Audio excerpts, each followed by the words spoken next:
Laki-laki itu kalau bikin salah biasanya dia kalau udah ya udah gitu loh. Karena laki-laki punya prinsip masalah besar dikecilin, masalah kecil ditiadain. Tapi buat perempuan masalah kecil bisa jadi besar. Nah inilah titik masalah sebenarnya. Bagi laki-laki masalahnya kecil kok. Tapi bagi perempuan dia mendem, benih itu gak besar, benih itu kecil. Perempuan itu punya sifat menyimpan. Dia simpan. Satu kali Anda bentak, dia diam. Dia simpan. 3 kali Anda bentak lagi, dia simpan. I'm telling you, Anda lagi nabung. Weh, istri-istri bilang sama suaminya, kamu lagi nabung. Nabung apa? Nabung kehancuran. Saya kasih tahu, masalah kecil yang kita biarkan terjadi dalam hubungan. Itu seperti tabungan-tabungan untuk sebuah kehancuran.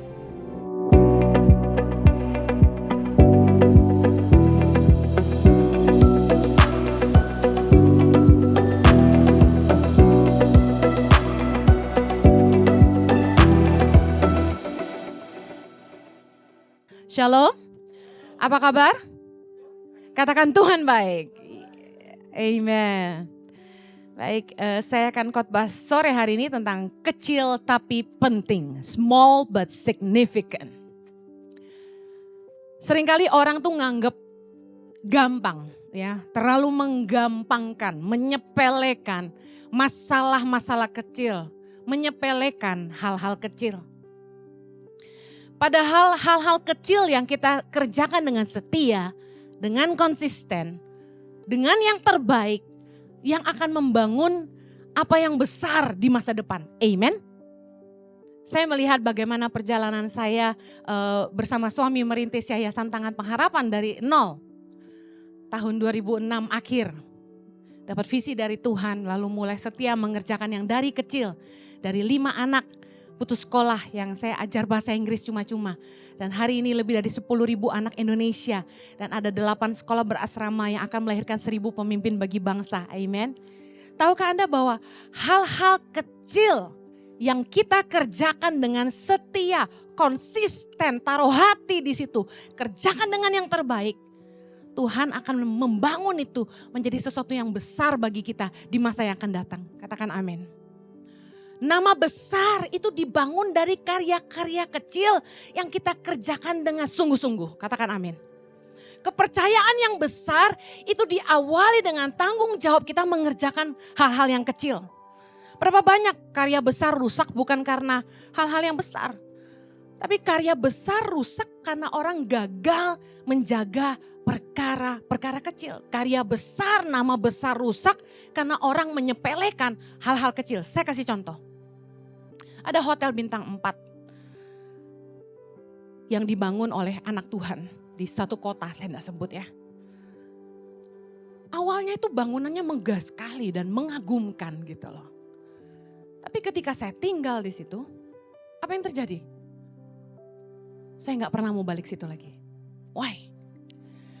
Bangunan yang megah, yang mewah, rusak bukan karena urusan-urusan besar, bukan. Cuma masalah-masalah kecil yang disepelekan. Contohnya kebersihan kamar mandi. Orang kalau menggampangkan kerja tuh gak sungguh-sungguh. Katakan amin. Orang tuh kalau ngentengin kerjaan gak akan kerja dengan sungguh-sungguh. Anda mau jadi orang yang excellent? Jangan pernah ngegampangin kerjaan Anda. Do your best every time. Orang yang bersihin kamar mandinya itu mikir celah-celah itu ada kuning sedikit, ada hitam sedikit, biarin aja. And guess what? Masalah kecil, masalah sepele yang Anda biarkan terjadi akan numpuk. Dan lama-lama hotel bintang 5, Anda tahulah banyak hotel bintang 4, hotel bintang 5 yang dulunya luar biasa, hari ini jadi biasa. Why? Bukan masalah besar, masalah gak jaga kebersihan kamar mandi aja. Apalagi? Uang kembalian kecil yang tidak dikembalikan merusak kepercayaan. Sebenarnya bagi kita duit kecil itu enggak terlalu penting, betul?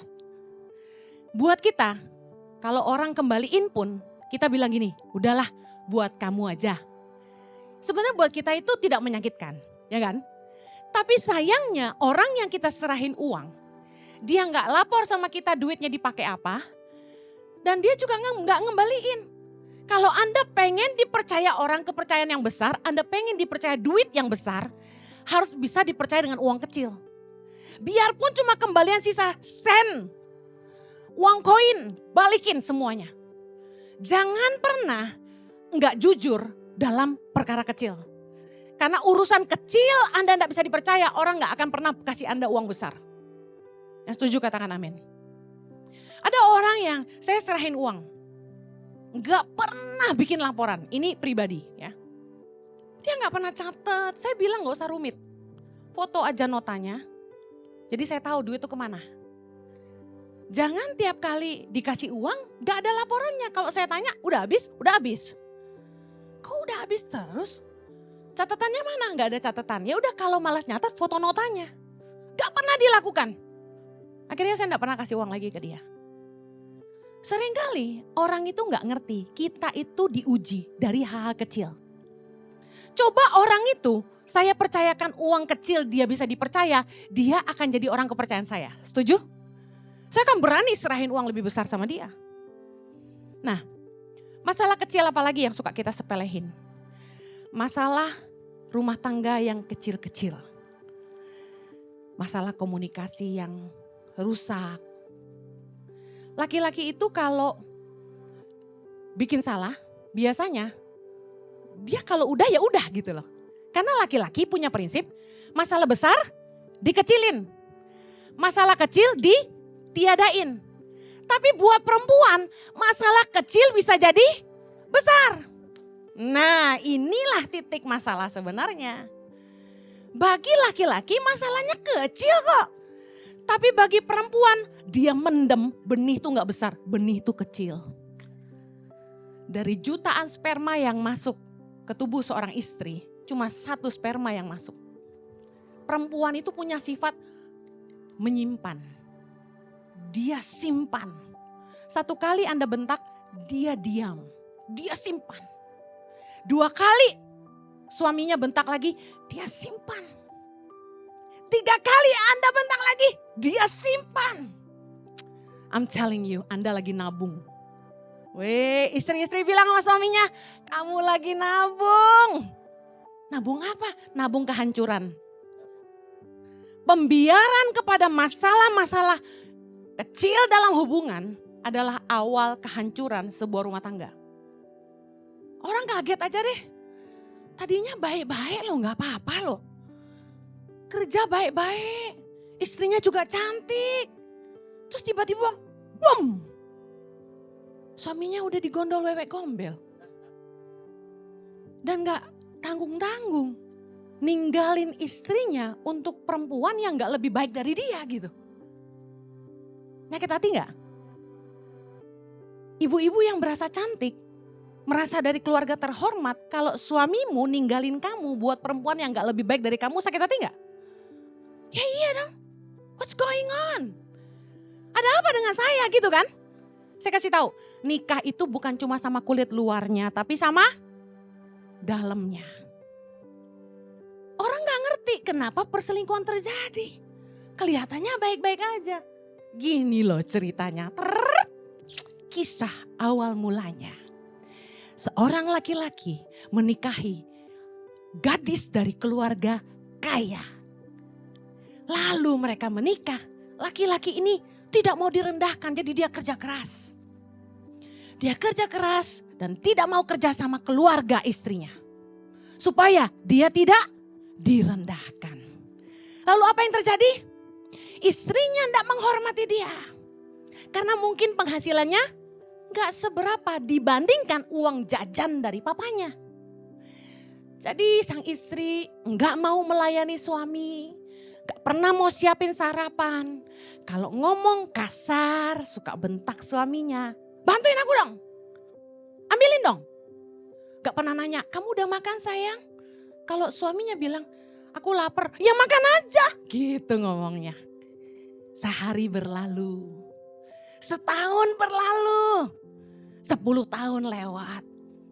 Tahu-tahu suaminya kok dingin. Saya kasih tahu. masalah kecil yang kita biarkan terjadi dalam hubungan. Itu seperti tabungan-tabungan untuk sebuah kehancuran. Seringkali orang menyepelekan masalah kecil. Istrinya sakit hati gak diberesin. Saya kalau ribut sama Pak Jojo, dia bisa tidur, saya enggak. Saya tahu itu terjadi dalam banyak rumah tangga. Kitanya nangis, dianya udah ke langit ketujuh. Bersamamu. Kitanya, kok dia gak ngerasa salah sih? Kok dia gak minta maaf sih? Tunggu tanggal mainnya. Orang tuh biasanya baru sadar waktu krisis datang. Tadinya kecil-kecil tuh kesalahannya tuh. Udah, masalah besar dikecilin, masalah kecil ditiadain. Kan gitu ya bapak-bapak. Tapi istrinya simpan terus. Kemudian boom, krisis datang baru tersadar. Kok istrinya kabur? Kita mau lihat bagaimana Yesus mengajarkan hal-hal kecil. Yang pertama, Yesus ngajarin tentang setia dalam perkara-perkara kecil. Baca firman Tuhan, Lukas 16 ayat 10. 3, 2, 1. Barang siapa setia dalam perkara-perkara kecil, ia setia juga dalam perkara-perkara besar. Dan barang siapa tidak benar dalam perkara-perkara kecil, ia tidak benar juga dalam perkara-perkara besar. Kalau kita tuh mau dipercaya perkara-perkara besar, Yesus ngajarin kita harus bisa dipercaya dalam perkara-perkara kecil.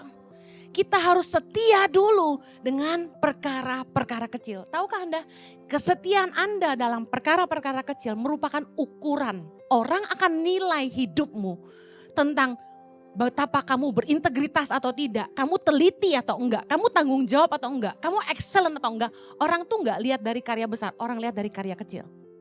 Orang yang punya jabatan tinggi dan dipercaya lebih hari ini berangkat dari orang-orang kecil. Setuju, katakan amin. Orang-orang kecil yang setia, tanggung jawab, bisa dipercaya, berintegritas dan excellent. Amen. Kita nggak akan pernah pilih karyawan yang kita serahin urusan kecil aja nggak beres. Gimana mau ngurus urusan gede kalau urusan kecil aja dia nggak becus. Dipercayain perkara kecil aja nggak tanggung jawab, gimana mau tanggung jawab urusan gede? Very simple. Tapi banyak orang yang gagal menghidupi ini. Kita pengen banget dipercaya lebih. Kita pengen dipromosi, kita pengen naik gaji, naik posisi. Tapi Yesus kasih tahu kuncinya kamu setia dengan perkara kecil. Perkara kecil tuh apa? Urusan duit kecil. Jangan nyolong. Urusan tanggung jawab sampai kepada perkara terkecil. Saya mau kasih contoh. Kalau orang itu kita titipin duit kecil. Duit kecil aja loh. Dia catat. Beli buah 1 kilo, buah ini sekian. Duit kecil aja loh. 100.000 dicatat sampai sedetail itu. Kira-kira penilaian kita sama orang ini apa? Yuk belajar kritis. Cermat. Bisa dipercaya. Lalu jujur. Lalu tanggung jawab. Setuju gak sama saya? Urusan 100.000. Kita akan coba 1 juta. Betul? 1 juta dia bisa dipercaya enggak? Orang itu kalau pengen dipercaya lebih, gini, yang 100.000 aja lu gak jujur, gimana yang mau cepet tiau? Gimana mau yang 100 juta gitu? Yuk berintegritas. Lagi. Ada orang yang sangat memperhatikan hal-hal detail. Hal detail tuh kayak gimana? Anda kalau masuk ke sebuah kamar mandi di bandara atau di mall, Anda kayak saya enggak yang gini? Kamar mandinya wangi. Kamar mandinya itu tisu gulungnya selalu ada, disediakan dan terlipat rapi. Lalu kita lihat tong sampahnya dikosongin, kita lihat ada mbaknya. Ada kan ya mbak-mbak cleaner tuh yang lapnya tuh gak dibedain. Dia lap lantai, dia lap kursi. Dia lap bagian bawah.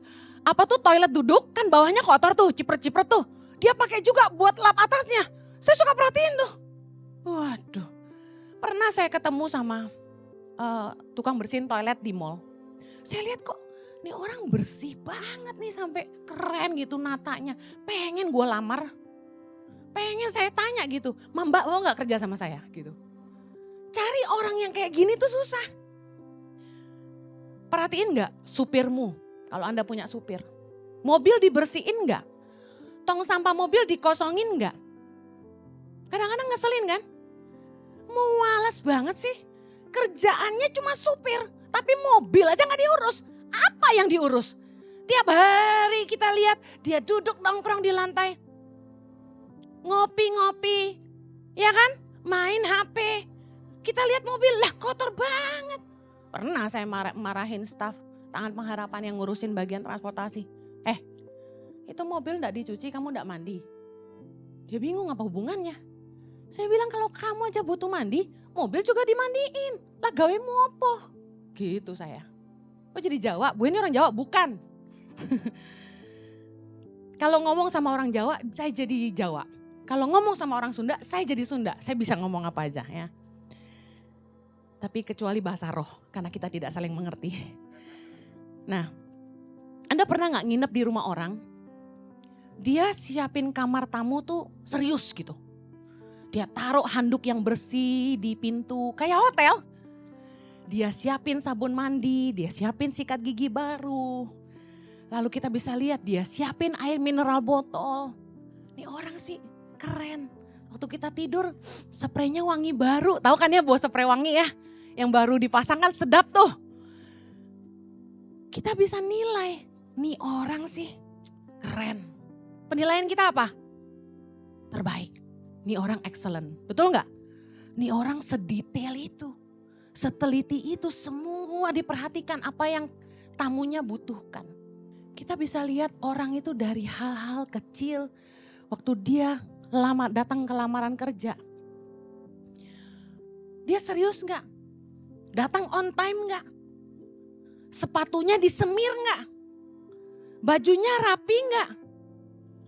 Kalau orang ngelamar kerja niat dikit gitu kan.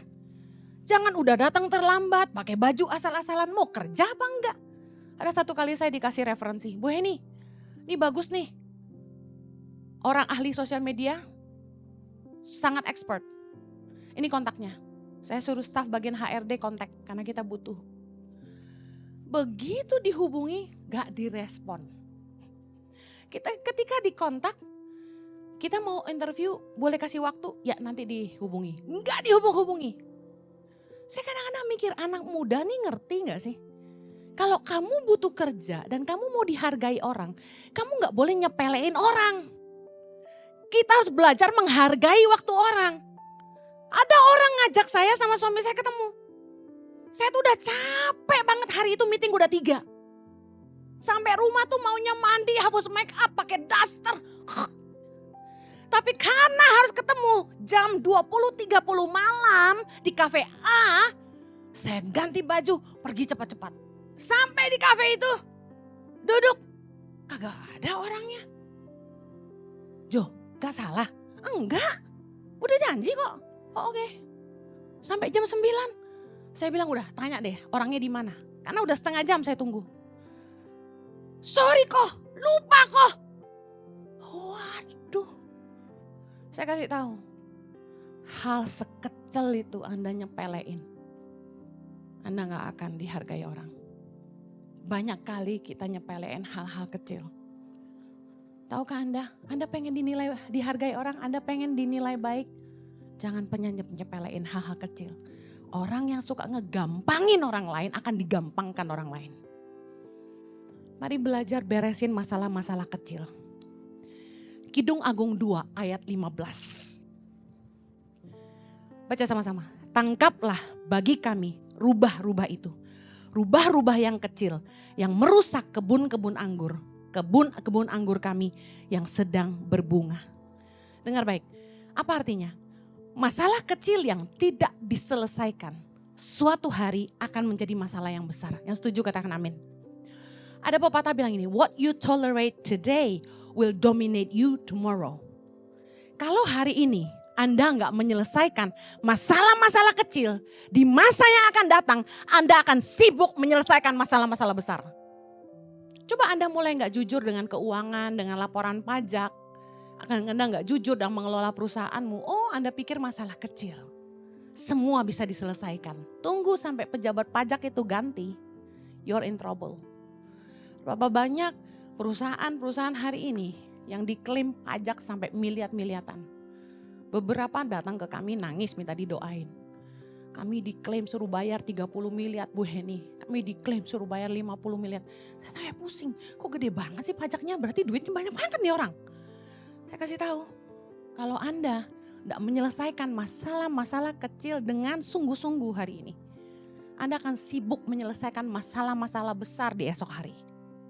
Coba pikirkan, apa hal-hal dalam hidupmu hari ini yang Anda sepelein?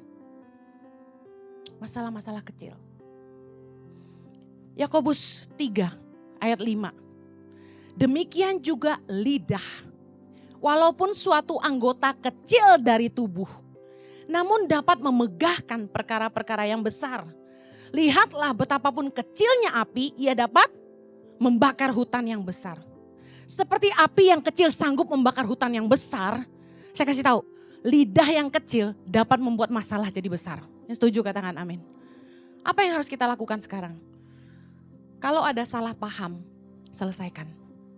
Jangan biarkan masalah kecil jadi batu sandungan di masa depan.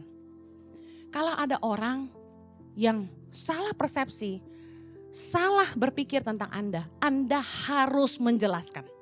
Kenapa? Karena nama baik itu penting. Kenapa tiap kali saya dengar orang fitnah saya klarifikasi di mimbar. Karena saya gak akan biarkan orang diracuni dengan asumsi. Kalau orang gak ngerti kebenaran, mereka akan berasumsi tentang kita. Dan itu merusak nama baik kita. Kalau ada masalah di dalam rumah tangga, salah paham, selesaikan, jangan tidur. Beresin. Kalau ada salah paham di pelayanan, di kerjaan, selesaikan. Saya paling gak suka waktu orang diajak selesain, ngomongnya pelintat-pelintut. Masalah jadi gak selesai, tapi malah jadi tambah ribet gitu. Harusnya kita tuh gak usah memperbesar masalah, tapi kita selesaikan masalah. Jangan biarkan komunikasi yang rusak di rumah tangga dibiarkan. Karena tadi saya sudah bilang, komunikasi yang rusak di rumah tangga itu awal kehancuran. Kenapa istri malas ngomong sama suami? Kenapa suami malas ngomong sama istri? Itu harus diberesin. Saya diberkati dengan khotbah Pastor Christopher Tapiheru beberapa waktu yang lalu. Dia bahas tentang kasih persaudaraan. Keren banget dia ngomong gini, suami istri itu harus jadi sahabat bagi satu sama lain. Gak peduli berapa panjang, berapa lama kamu nikah atau kamu pacaran. Tapi kalau kamu gak jadi sahabat buat pasanganmu, kamu gak akan saling ngerti. Dan akhirnya rumah tangga itu dingin. Saya langsung nyenggol suami saya. Pantesan kita nikah berantem terus, pacaran boleh 9 tahun tapi lu gak jadi sahabat buat gue. Tuh selalu menuduh orang lain ya. Intinya gini, waktu orang pacaran, waktu Anda dating, saya kasih tahu itu saatnya Anda bangun komunikasi dengan baik.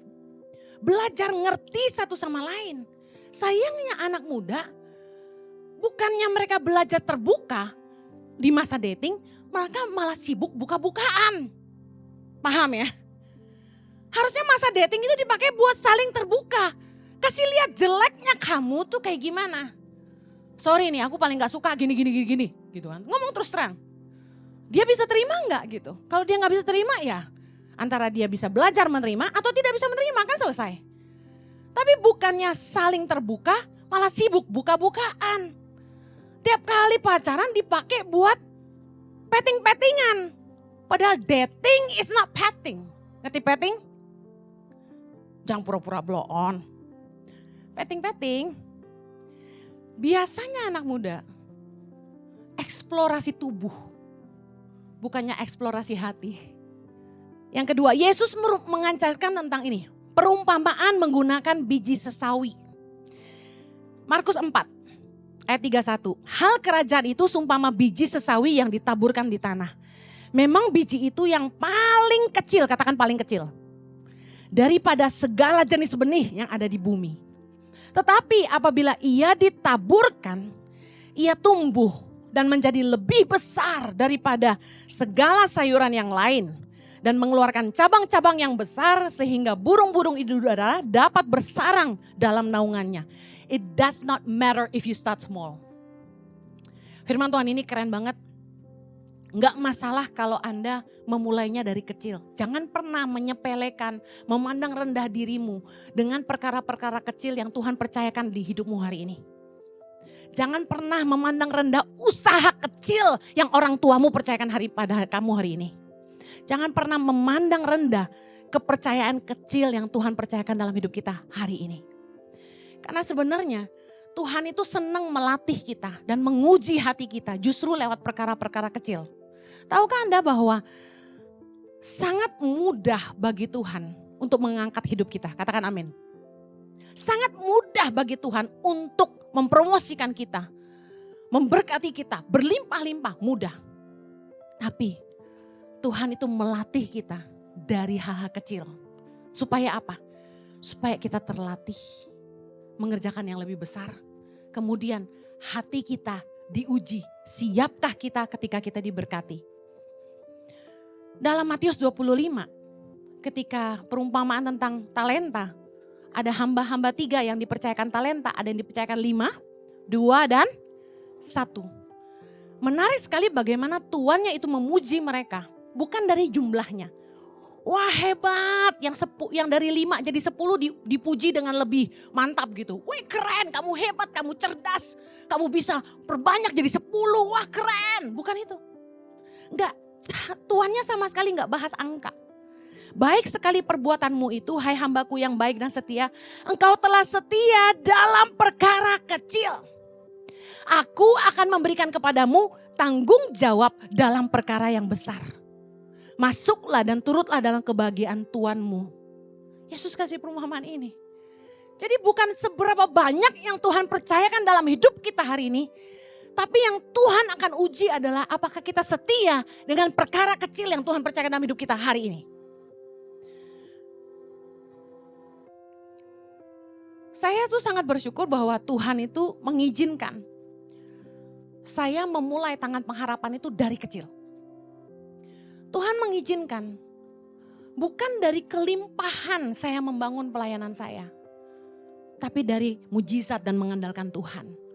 Dari iman. Saya ingat satu hari, waktu saya sudah tinggal di Bandung. Saya pernah khotbah sebelumnya, Januari 2006 ketika Tuhan panggil saya waktu kami sedang liburan di Indonesia. Untuk saya menyelamatkan generasi. Lalu kemudian kami menetapkan hati tinggal di Indonesia. Lalu Juni 2006 kami pindah ke Bandung. Suami saya dapat kerjaan di sana. Nah, saat suami saya sedang kerja di Bandung, membantu sebuah gereja, tapi yang gaji pengusaha, saya fokus ngurus anak di rumah. Chloe dan Zoe waktu itu masih kecil. Juni itu mereka baru berusia sekitar 8-9 bulan. Nah, jujur pendapatan dari pengusaha itu gak terlalu besar. Anda tahulah punya anak di Indonesia, punya baby kembar 2, biayanya mahal gak? Mahal sekali, belum bensin, belum makan, belum gaji pembantu. Karena saya harus ngurus anak 2, saya gak bisa ngurus rumah. Mama saya kasih kami neni 2, neni-nenian, maksudnya dari pembantu rumah tangga dijadikan pengasuh. Jadi saya gak pakai pembantu lagi, mereka yang bantu saya ngurus anak sama ngurus rumah. Nah, himpitan-himpitan hidup cukup dahsyat. Apalagi dari penghasilan suami saya itu saya masih tabur lagi buat orang susah di Bandung sekitar 30%. Jadi sisa sedikit sekali yang kami miliki sebenarnya. Satu hari saya ingat saya lagi nyetir mobil yang dipinjamkan pengusaha itu. Di tikungan Dago Pakar itu saya ngomong gini sama Tuhan, saking sesaknya gitu loh. Tuhan, bukankah segampang membalikkan telapak tangan kalau Tuhan tuh mau memberkati aku? Aku kesel gitu loh, kenapa harus hidup pas-pasan kayak gini menghidupi panggilan Tuhan gitu. Kenapa harus, ngerem-ngerem, tau gak, uang sayur aja seminggu tuh kita makan cuma 250.000 per minggu. Bayangin, ngirit banget. Saya beli ikan tongkol cuma 10.000 satu. Ayam pejantan unbelievable bisa ada yang harganya 10.000, you know. Saya juga bingung Indonesia nih, ayam apa itu? Tapi luar biasa kita survive di Bandung itu. Nah, saya ingat banget saya ngomong gitu sama Tuhan. Tuhan, bukankah segampang membalikkan telapak tangan kalau Tuhan mau memberkati aku? Kita mulai tangan pengharapan itu kan kita gak kepikiran bikin yayasan gitu loh. Saya cuma lihat anak-anak itu susah dan saya mau bantu mereka. dari kecil, dari 5 anak itu. Di tengah kesusahan saya, di tengah pergumulan hidup, Tuhan ngomong gini, aku yang tahu hatimu. Aku Tuhan yang tahu hatimu. Mungkin ada Anda yang seperti saya hari ini. Anda udah sesak dengan hidupmu. Kayaknya hidup gini-gini aja. Usaha segini-segini aja. Beban besar, tanggungan banyak, tapi penghasilan gitu-gitu aja. Maybe Anda juga udah capek dengan hidupmu. Saya kasih tahu. Mari setia dengan perkara kecil yang Tuhan percayakan di hidupmu hari ini. Tuhan bilang, I know your heart. Jadi intinya Tuhan mau ngasih tahu saya bahwa saya tahu kamu belum siap gitu. Believe me, saya gak pernah tahu bahwa tangan pengharapan akan sebesar hari ini.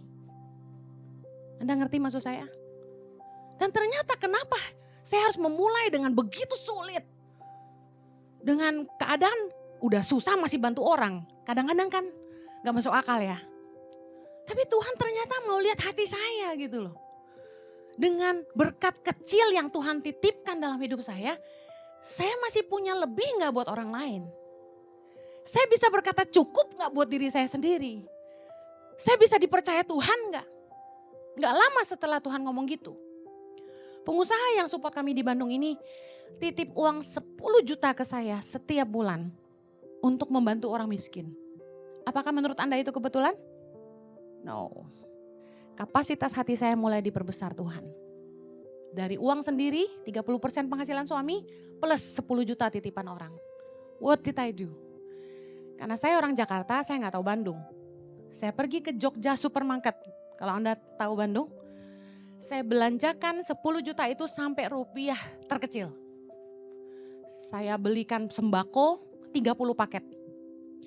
Kemudian saya minta mbaknya masukin ke plastik jadi 30 kantong. 10 juta itu saya belanjakan sampai rupiah terkecil, bahkan kurang saya tambahin pakai uang saya sendiri. Dan bonnya saya serahkan ke pengusaha itu. Dan waktu saya bagi itu ke rumah-rumah orang miskin di daerah Cimahi, Bandung. Saya kasih fotonya ke orang ini, saya bilang nih Pak saya udah bagiin. Terima kasih.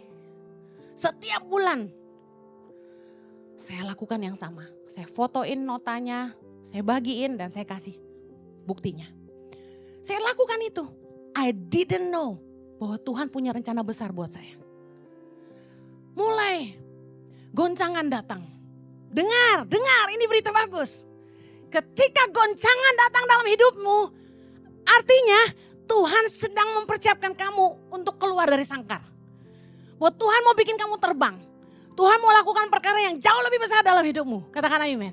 Waktu kamu digoncang, selalu tiap kali ada masalah datang, perkatakan dengan iman, Tuhan lagi mau bikin aku besar. Tuhan lagi mau promosi aku. Berkat yang baru akan datang dalam hidupku. Saya tiap kali digosipin orang, dijahatin orang, saya selalu perkatakan ini. Sebentar lagi ada berkat datang. Amen. Gak lama, suami saya dibilang gini, kamu harus kembali ke Australia. Kamu harus bikin gereja di sana. Ditawarin gaji, rumah, mobil dan sebagainya. Tiba-tiba roh Tuhan berkata, takut akan manusia mendatangkan jerat. Saya gak boleh takut sama orang kaya. Intinya Tuhan bilang gitu. Akhirnya kami berdua sepakat menolak tawaran pengusaha ini. Dan kami memilih pindah kembali ke Jakarta. Akhirnya di Jakarta, singkat cerita. Saya mulai berdoa, apa yang saya harus lakukan di sana, di sini. Tiba-tiba saya dapat telepon dari Joyce Meyer Ministry. Untuk ngajak kami meeting di Surabaya. Kok bisa dapat kontak kita? Karena teman kami yang handle KKR beliau di Surabaya tahun 2008. Jadi dia kontak suami saya, yuk meeting di Surabaya. Agustus 2008 saya ingat. Kami kembali dari Bandung itu Juli 2007. Sorry, berarti 2007 ya sayang. Agustus 2007 kita ketemu di Surabaya.